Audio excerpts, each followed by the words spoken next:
the Mom Who Knows Nada. My name is Brianna, and this is the Mama Knows Nada podcast. Today, we have a really insightful guest. I'm so excited to talk to her. Her name is Dr. Nikki.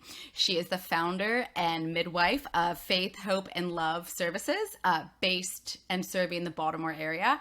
And I stumbled across her profile and was so intrigued by her experience, her background, and the fact that she's only one of 2 Black midwives in the USA.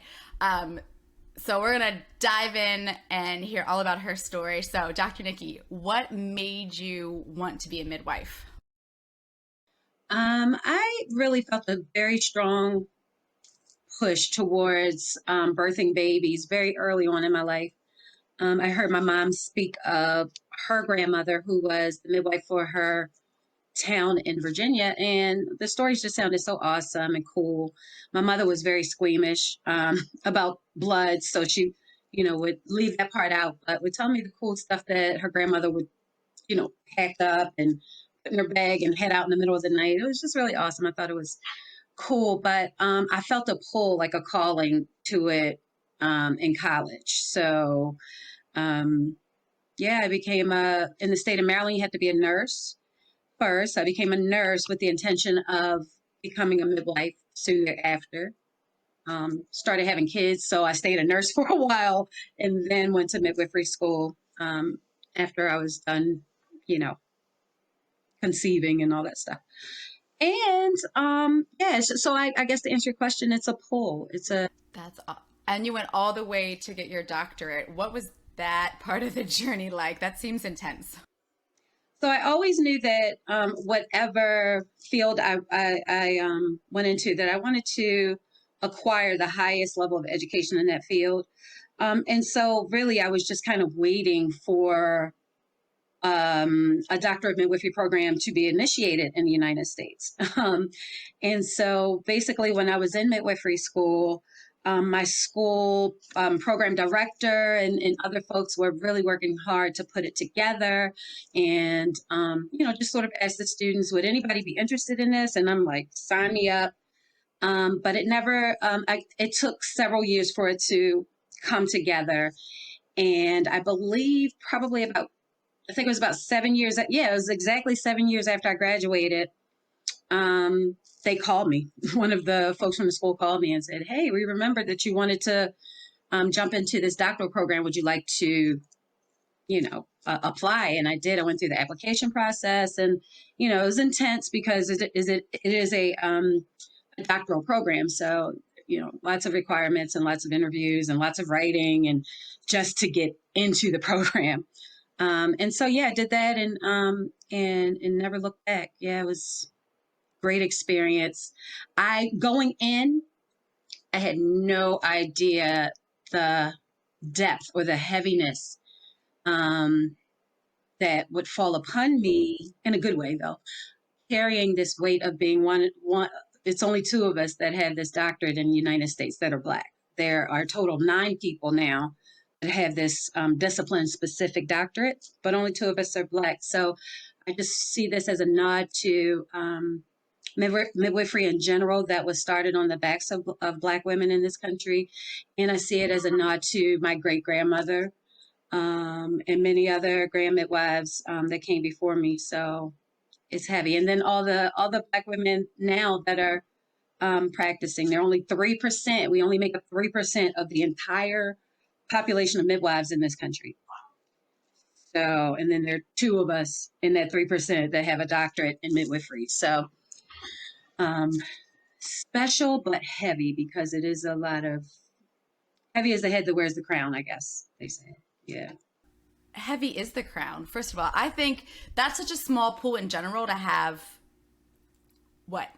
9 people, 2 of you Black. That's such a small little niche community in general. And then to lay that on, the fact that you're one of 2 Black women, I mean, that's an inspiration on so many levels. And I mean, I'm just dumbfounded. I mean, I only have my bachelor's degree. So the level of work that it took to get there, and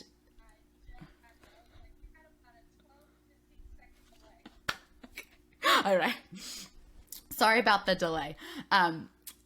I I mean, I just think it's incredible. It's such a testament to Black women. And I think it's so cool to show and just amplify how just this unique practice one, and then to be a pioneer in this field. I just love that for women, but especially Black women. I think that is just so admirable. And I like that you talk about that heavy burden, because I can't imagine honestly what that must feel like to know you're walking in your grandmother's footsteps, the burden that she carried to be respected, and now here you are just kind of like rising above all that. And it gives me goosebumps just like hearing you talk about it. Has the practice of midwifery changed at all since you started, or has it been pretty consistent? Like, I mean, it goes back to like ancient Egypt from the limited research I did. So is there anything you want to talk about and how it's changed over time, or since you started practicing, some insights you could give us? I mean, obviously, right. Obviously, things, as life does, things change, but I wouldn't say that the change has been drastic. I think perhaps people are more aware now than they were 20 years ago, about what midwives do and what midwives offer. But and then perhaps there has been a touch more diversity. Maybe 20 years ago there was only 1 to 2%, and now we're somewhere closer to 3% of the total population of midwives, with respect to Black women. And so, but generally speaking, I feel like the field itself, in the way that, at least since I've been practicing, it's been the same. And I've been very blessed, I guess you can say, to have really just practiced caring for women in high risk settings, who they themselves are high risk. That has given me sort of an instinct, a gut, or whatever you want to call it, a sixth sense, basically, of when something is not right. Because midwifery is always thought of as, managing normal. And because of the high risk experience I have, I think I might be a little bit ahead of the game. The deck might be stacked in my favor a little bit, because I do have that high risk background and I can spot things pretty quickly. Can we talk about that high risk factor? So I didn't think a midwife was an option for me when I was pregnant. I had a history of blood clots. I had to be on blood thinners. So my friends started talking about using a midwife instead of a traditional OBGYN. I was like, I didn't even consider that. Like, how does the high risk patient, how is it different or the same? And can you just speak to how it might be okay, or how it is okay for women to use midwives in a high risk setting? For the most part, I don't even know if you know, but there are different types of midwives. And so I'll just kind of briefly explain the different, and when I say different types, I mean, as far as the education and certification requirements, etc. There is the certified professional midwife, who does like an apprenticeship training, and has to take an examination to get certified, does didactic work, meaning book as well as hands-on, and they only practice out of hospital, and they typically only see women who have zero risk factors. And I'm speaking I'm speaking in generalities when I'm speaking of the types of midwives and what they do. There's always, variances in there. The certified nurse midwife / certified midwife, depending on what state you're in,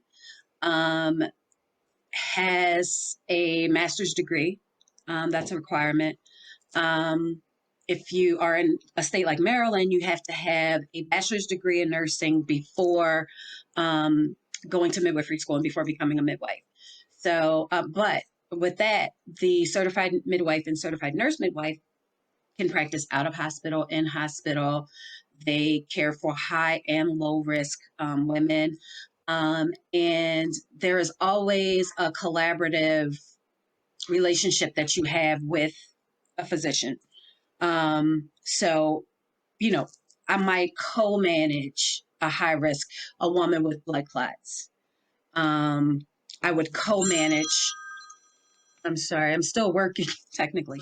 I would co-manage you with a maternal fetal medicine specialist, which is a an obstetrician who has done a fellowship in very high risk conditions. So that's kind of the difference in the types of midwifery. Now to go back to the high risk, it's just a matter of what a midwife typically feels comfortable with. A certified professional midwife who's been practicing for 25 years might feel completely comfortable with attending your birth at home while you're on, heparin, low dose heparin or whatever. It really is a preference thing. It's no rules that say that she can't manage. She would need to, for sure, co-manage with a physician, but there's no rule saying that she can't herself be the attendee of your birth. That's really good insight. Like, I never would have thought that was the case. Like, I thought there would have to be a doctor. So that's just like my naivete about what options I had. And that's why I wanted to talk to a midwife, because I think our perceptions in our Western medicine world are kind of misguided in a lot of ways. Women have been giving birth for centuries, and they've been assisted by essentially like a midwife all throughout the ages. I don't know why we've gotten away from it. I don't know, but it's just interesting to just, that's an option for women. How does a midwife compare to a traditional OBGYN?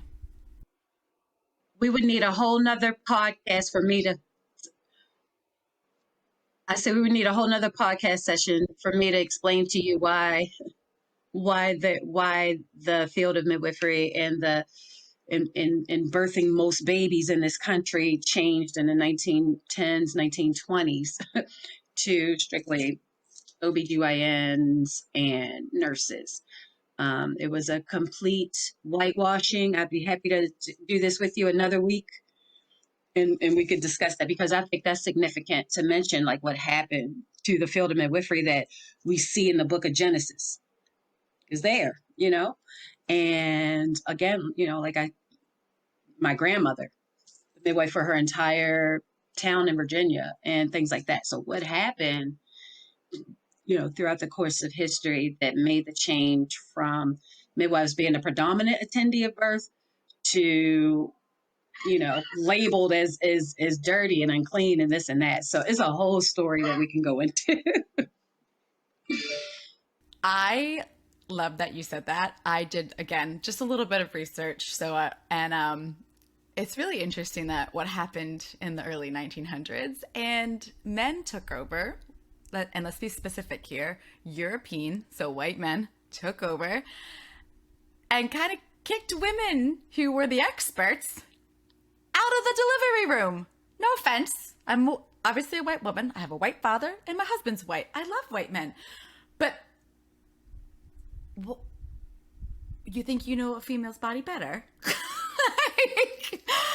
And I think that is a topic worth discussing. And what I love now about this is that we're coming back to the roots of womanhood and women supporting women, and having the women who should have been in the birth rooms all along are coming back and taking their place.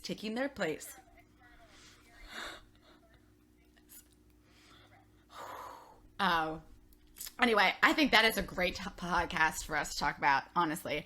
But let's get into that. Like, so you're taking over, you are coming back, and you're assuming your rightful place at the forefront of this essential woman experience, right?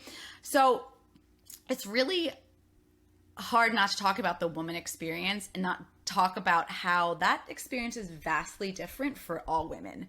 So you're the midwife, you're the expert. We know that Black women face death 3 to 4 times more than white women. And I want you to speak to this, and I would love to see and just know what you've seen and discuss the divide. What can we do?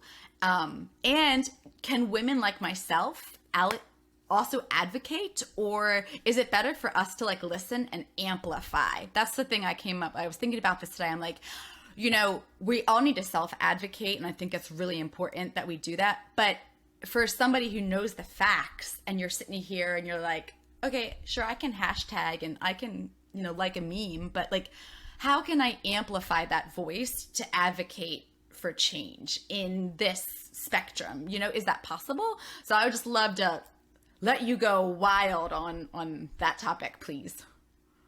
Oh my Lord. So, I mean, as with any societal problem or human problem, it's multi-layered. It's not, one cause leads to one effect. It might be 7 causes that lead to one effect, etc.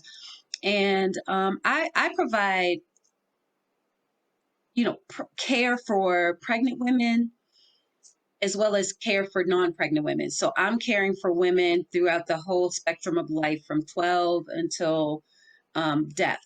And so when we look at pretty much all the categories, Black women are dying of GYN things. Black women are dying of breast cancer, cervical cancer, ovarian cancer, at a much higher rate than their white counterparts, as well as maternal death and infant mortality. These are things that are so prevalent right now. We currently have numbers worse than third world countries. And so, it's multifactorial. I mean, there's the issue of access. Is there adequate access to a care provider? Does the Black woman trust the provider? Because trust is a huge issue. And a side note is I recommend everyone read Harriet Washington's book, Medical Apartheid. Goes into great detail on this general mistrust, this idea. It is almost like we're born with it, or it's indoctrinated in us, or it's just a culture in Black society. But we tend to not trust because oftentimes we're either not heard, or we are, which is terrible, or we are lied to. I mean, there's so many things. It's so many things. Like me as a Black woman, medical professional, I'm not heard either. You understand what I'm saying? Doesn't matter what string of letters I have behind my name, I have an issue. I go to, Dr. A and tell them, this is the issue I'm having. And, they do their little workup, but you're like, okay, well, all that was negative, but I'm still having the issue. So me, I take it a step further because I am a medical professional. I actually know what tests to ask for, and I can push the button a little bit more than say the average woman. But what about women who can't, who can't say, yes, I think we should do an MRI for this. You understand what I'm saying? So, um, it's the distrust, it's the not listening, it's access. It is Black women have a higher allostatic load, meaning we generally carry a tremendous amount of stress in our bodies, and it's almost like I like to say we're built for this, but to what cost? You understand what I'm saying? So if you look at the idea of allostatic load, yeah, you might be maintaining and doing great, but it is creating a tremendous wear on your organs. So you might be 21 and you look healthy, but your internal organs are not functioning as a 21-year-old. And then, I could go on and on of all the causes that I have found in the past 22 years, but those are the most prevalent. And then also you look at, okay, so Black women don't necessarily come to two things. They don't come to the OBGYN or the midwife in their optimal state of health, in a general sense.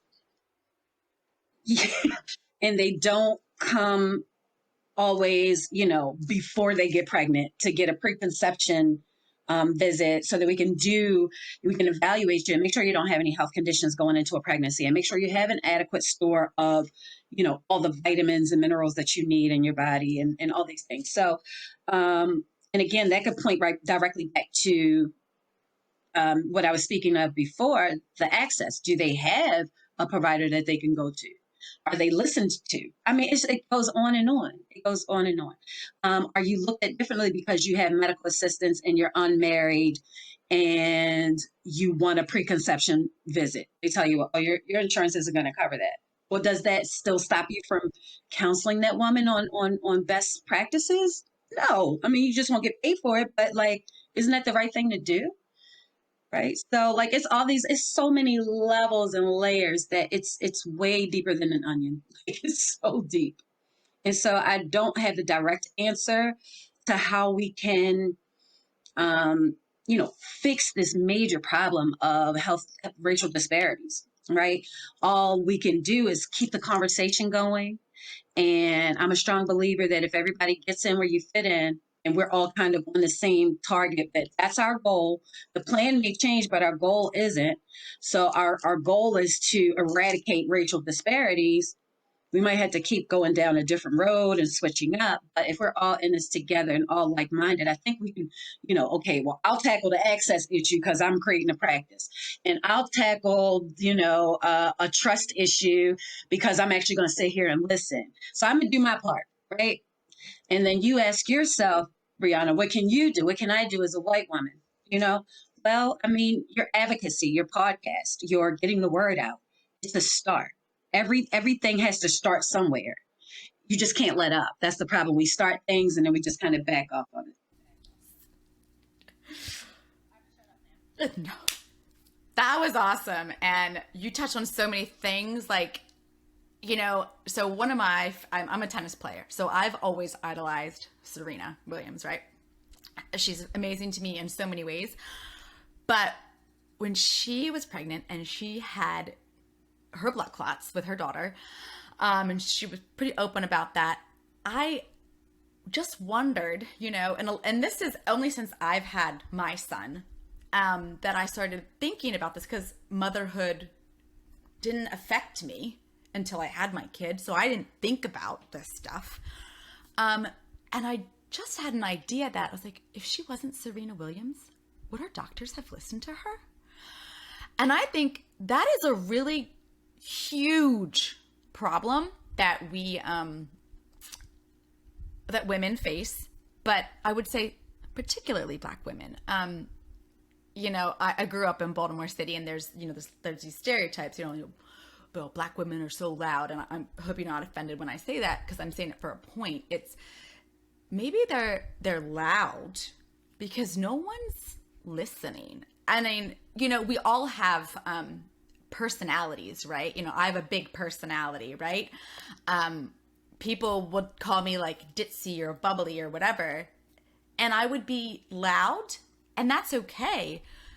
But it's different if you're not allowing someone's voice to be heard. And I think access is a huge thing. Like what you're talking about. Access blows my mind. I won't even get into our healthcare system because it's flawed and I don't have a solution for it. But every woman deserves care. Whole health, from before conception to postpartum, from birth to death, like what you're talking about. And, as I'm raising my son, I want him to have an open mind about things. And I want him to look at people as they are, who they are, and embrace that diversity and embrace our differences, because that's what makes the world go round. If everybody looked like me or everybody acted like you, and so that's where my inspiration comes from. It's okay, unfortunately, darling boy, your predecessors were a big part of this problem. So let's have some compassion, empathy, respect, and treat people like people. Like, is that so hard to raise a kind, thoughtful human? Like, can we all just jump on that bandwagon and support each other? And if the least I can do is talk to one of two doctors of midwifery and just say, hey, this is a problem, let's become aware of it so it's not a problem for our children, then gotta do it. You gotta support. When I reached out to you, I said, like, I want to lift up other women. I want to see women rise to be the president of the United States and to be, these Fortune 500 companies. And I want women of every background to achieve those goals. So it starts, what you're saying, I'm just going to echo it. It starts with us, And I love that you said that. And that resonates so much with me, because if we don't like what we're seeing, well, if not us, then who? Haven't we dealt with this enough? Haven't we had enough pain and trauma? All right, I'm going to get off my soapbox now.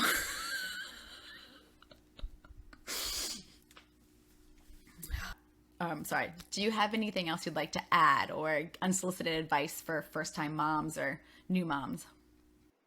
Sure. So I'll get back to that question for new moms, but I did want to say that I think that we see the problem.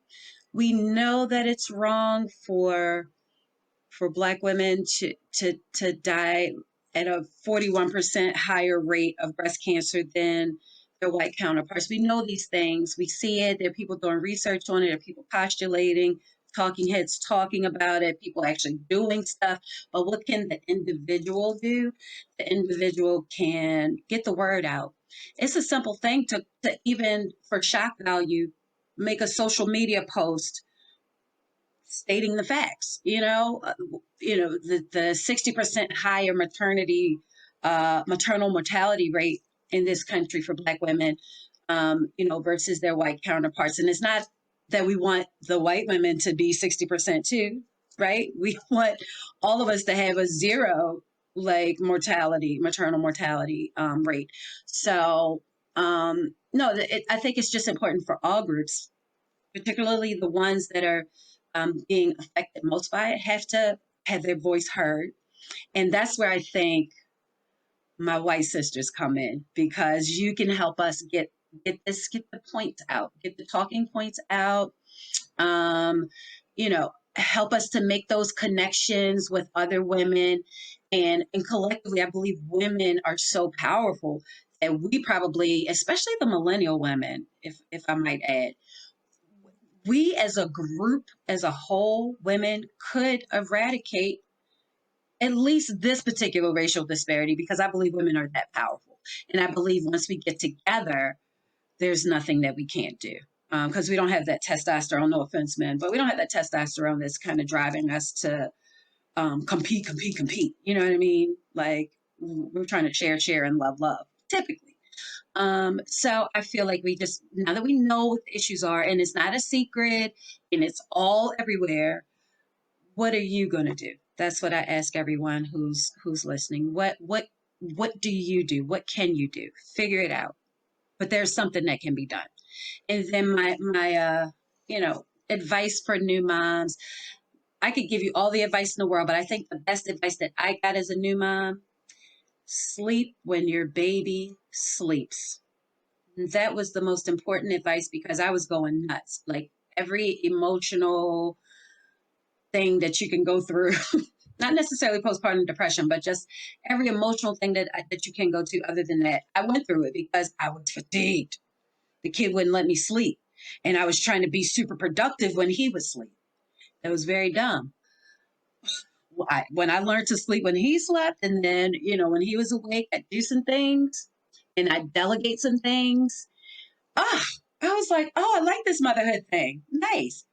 So sleep when your baby sleeps.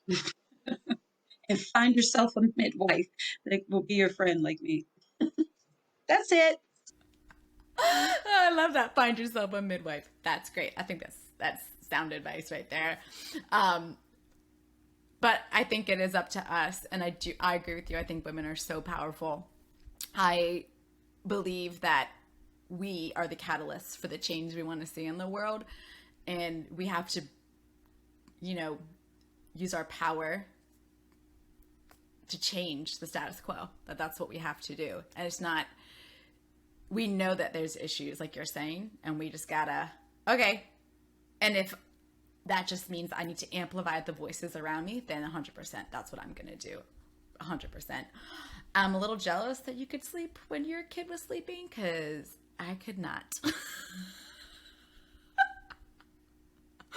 But the delegation thing, I was all about that. I think that is awesome advice. Here, how about I take a nap and you take the kid? That's what I would say. All right, I'll go ahead and close us out. I'm the Mom Who Knows Nada. My name is Brianna. This has been the Mama Knows Nada podcast. Special thanks to our guest, Dr. Nikki, for bringing in all those amazing facts and advocacy pointers for us. If you are in search of a midwife in the Baltimore area, reach out to Faith, Hope, and Love Services, LLC, and you can find Dr. Nikki. And until next time, take care of yourself.